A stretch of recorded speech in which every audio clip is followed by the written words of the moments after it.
Let's move on. Our off the couch this week is Colm Nally, GA coach from Meath. Off the couch is brought to you in association with Joint Ace. Joint Ace is packed with trace minerals, vitamins and nutrients to support a fit and healthy lifestyle at any age. Check out jointace.com for more. Colm, good morning to you. How are you getting on? Hey Jerry, how's things? Yeah, good. We've obviously been very impressed with your analysis of the game in the past, and that comes from a long-standing coaching background. With the news that inter-county players are essentially being told to knock off the training for a couple of months, as a coach, what would your advice be to them at the moment? Well, I found that statement strange because I don't know of any inter-county teams that are training. I know lads that are training individually, but they'd be doing that anyway. So what we have at the difference between county and club really is that you have more resources at county in terms of S&C and nutritionists and stuff like that. So what you'd have is a lot of players using them resources to find out some information that might give them a little bit of an edge in terms of getting their body ready for back into competition if that happens. That's the only training I see they're doing. Now, from our point of view, like the lockdown and COVID-19 has happened in various stages, and we've been communicating with the fellas. I've been sending them skilled videos and that to practice and, stuff like that. But everything is optional and there's no pressure on anybody to do anything. We'd have an odd Zoom call here or there, but it's mainly social, because you have a duty of care to your teammates, and it's just really checking in on them because, it disaffects people in various different ways. Some people are isolating, some people are working, some people are front care workers. So, we have to it's nice to check in every now and again and see if they're really okay. Yeah, the mental side of this is going to be very difficult for people to come through if you don't have a support network. Just the whole point, though, about not forgetting the ball and making sure that it's your skills that you're working on as much as anything else. Like, I know one of the things that people are talking about, now's the time to work on your speed, but it's also now's the time to work on your skills, right? Absolutely. Now, what you'd have now at the minute really is only what's called block practice, where you practice on your own. So, it's a good time for people to kind of find a new weapon, as I would say, like a dummy solo or a dummy hop or a bilateral one. So, we're giving them little skill sets of that. One of the things we did do with players is we asked them to video the space that they have to work with. And they sent them to me, and we designed a few practices. Like some fellas have fields, some fellas have small back gardens, some fellas have roads. So it's different. So we were trying to give them a few ideas, basically, that they can keep the ball in the hand, when they're out kicking about. We've got some of your coaching drills that we're going to put up today for us. So what have you got for us? What do you think people should be doing? Okay, like when the lads asked me to do this, I was saying, well, I'm not doing it because I'm too old. So what we've been doing basically is these are young lads from the Blues football team here in Drogheda, and what we have done is we put a series of activities together from some of our players that we can give out to our younger players. Because, Jared, the thing about younger players is you have to connect with them, right? And you have to connect with their minds, and they're finding this very difficult. Now, they will probably struggle to watch other kids practicing, but they will watch the players that they know that's tangible practicing, and they can ask these lads questions. They'll meet them in the street, they'll meet them at the pitch when it reopens and stuff like that. So what we did is, the majority of the players that you're going to watch in this video have come through our system from 7 years of age. We've been with them, and they've gone on to win 3 senior championships. And they're kind of like big stars in this small environment. So they're very, very tangible to the club mates. So what we've done here is a few coaching points on some simple skills in small areas, and what we've done with them is we've got them out through the coaches to their teams. But the key here as well is the parents are getting a few key points to help the kids coach. So you got a little bit of interaction there as well. So that's what we were kind of aiming for. There's a field close to where we live where there are dads and parents, or dads and kids, and you can see different levels of coaching ability. Some of them are actually doing drills where the kids who are 10 or 12 are kicking the ball over from essentially 40 yards out, and it's unbelievably impressive. It's like 2 sisters and a brother, obviously, and the brother's the youngest, so he's the one who has to feed them the balls, and they're kicking points. You're like, wow, this is pretty amazing. So that's obviously a dad who knows exactly what he's doing. He's standing behind the goals. But for parents who don't really know what they're doing, but who would like to get their kids into some kind of like skill acquisition, as opposed to, to give them a little bit of focus, are there handy things that they can be trying to do? But obviously it'll come at different ages, right? So again, what like you have to remember too, right? Newtown Blues and Drogheda, right? Drogheda is one of the most urbanised towns outside of Dublin.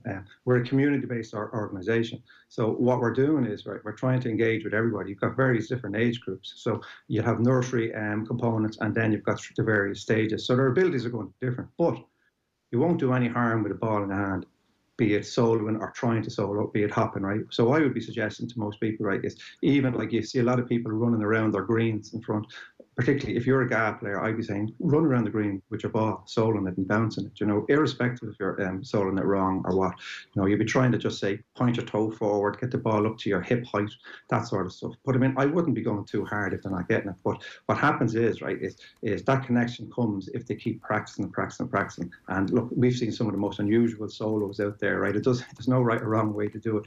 But I would be just saying, don't get too bogged down on technique or anything, but just get as much as possible. Replace some of the long running with kind of some soloing and carrying the ball with you, because ultimately that's how you develop your skills. Like in some of the videos there that you have, you even have we've one of the samples here is a double tap solo, right? What a solo basically is a keepy up and you catching it. So again, you're trying to get the kids just to practice keepy uppies and solos and stuff like that, because that'll add to it. That video there is Jamie practicing the high catch, and one of the keys there is you talk about your head, hands, and feet. So that's where a parent can help the child say, well, your head was tilted or your eyes were closed and stuff like that. So that's what we're trying to do with them type of videos. Colm, just when it comes to the GAA and the possibility to be able to train in small groups, like the 3 or 4, like obviously the examples you've given there on your own are brilliant, but how much more of an advantage would it be, and how much better would it be for coaches, for players, for everybody, if we were able to get to a situation in a couple of months' time where 3 or 4 people are able to train in a socially distanced manner? Well, look, without sounding corny, as Jurgen Klopp said, like football is the most important of the unimportant things, right? And we all get, but there's a well-being that's needed here. Like fellas want to kick around, and girls indeed want to kick around. So it would be fantastic for their well-being. Anybody I spoke to within the club and within the county, right? They just missed having a kick around. Now they would stick to any guidelines. Like in fairness, like I was preparing myself for the 18th of May, thinking that you could come back in groups of 4 or 5s, and I was designing sessions there that would suit them.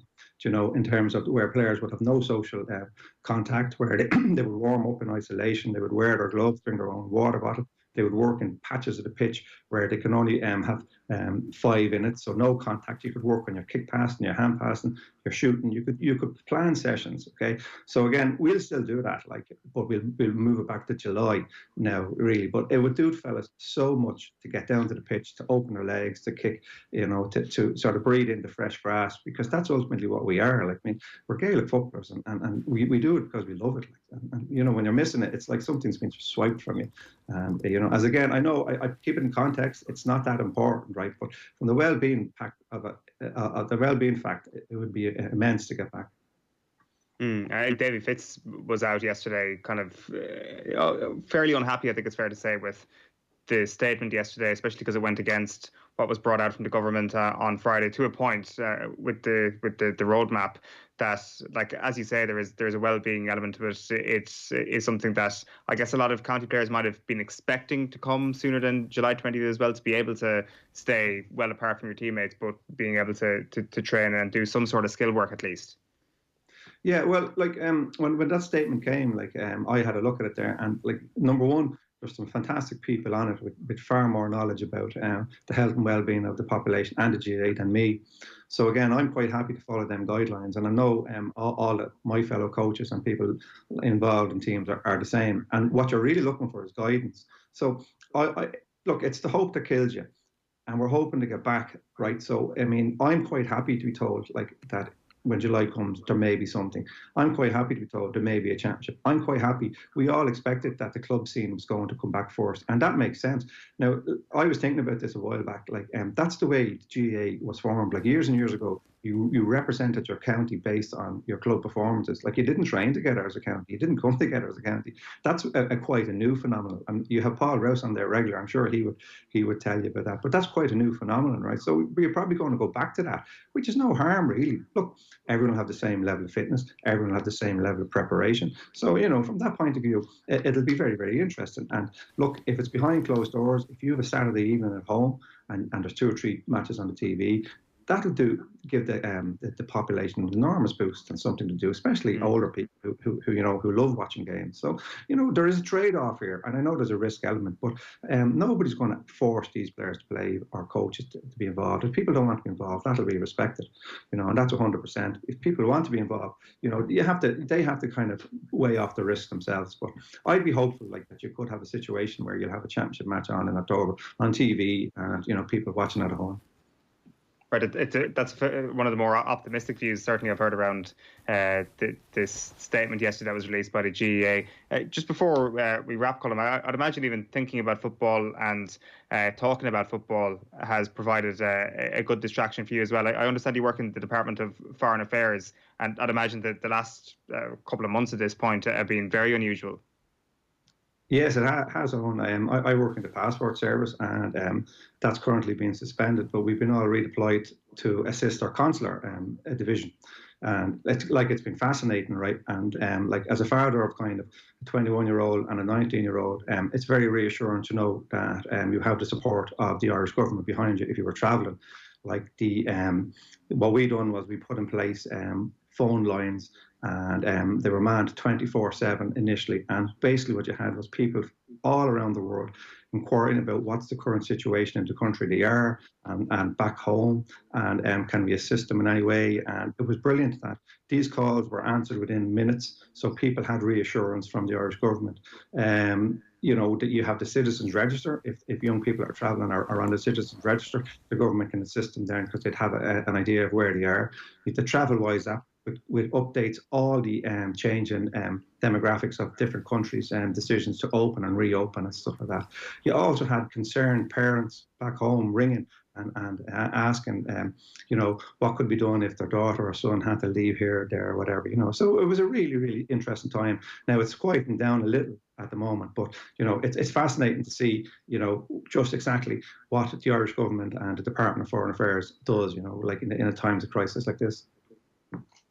Good stuff, Colm. It sounds like you've been busy on and off the pitch, and I'm looking forward to seeing the video released this afternoon. So thanks a million for making the time for us this morning and for providing this week's Off the Couch. Thanks a million. Cheers. Thanks. Today's episode of Off the Couch with Meath GA coach Colm Nally will be live across the OTB channels from 1 o'clock today. Off the Couch is brought to you in association with Joint Ace. Joint Ace is packed with trace minerals, vitamins and nutrients to support a fit and healthy lifestyle at any age. Check out jointace.com for more.